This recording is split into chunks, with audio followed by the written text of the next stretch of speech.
Hey, I'm here with Sarah. Again, we're behind the scenes on the show Strong. Sarah, thanks for sitting down with me here for a few minutes. No problem. Any excuse not to work out.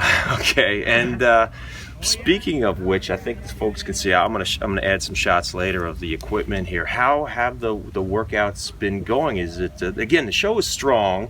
It's not called Lose Fat or Get Skinny. Strong. Tell me what your experience has been. You know, my experience has definitely been that even in this environment, definitely girls have had to fight the urge to be fixated on the scale. But, we definitely have a goal in mind, and that physique is of a very specific look, and it's, muscular. And we understand that in order to achieve that, there is the amount of muscle you put on will add weight.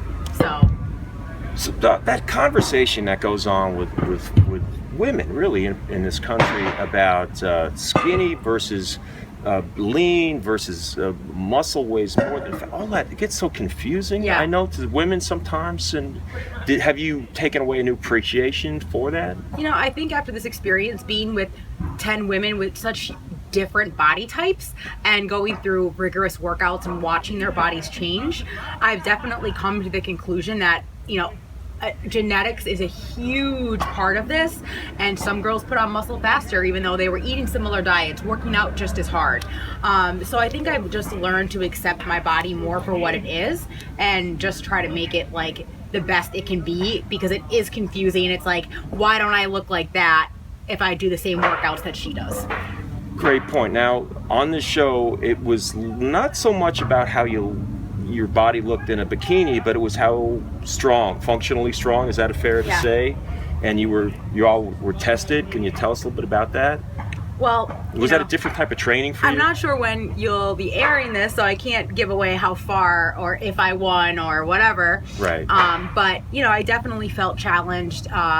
There was a lot of very physical activities, and I think it was a lot to do with mental strength as well, because there are girls here that are definitely physically can lift more weight than me, where I definitely was victorious over them in certain competitions. Got it. Do you think that this show is sending a message, or the right message, to the folks out there, especially, well, it's not only women, but it's also the way that men look at women or perceive women, their physique and strength? Yeah. I think it is interesting, and I think that the show has a great foundation, and it'll definitely reflect the results, because obviously we're not finished with our transformations yet, and we have a long way to go, and we have a lot of work to do. So as long as we keep that philosophy of what we learned here and don't go home and start crash dieting, or as long as we keep lifting the weights, eating really healthy, not under eating, I think everyone's result will have a positive impact on.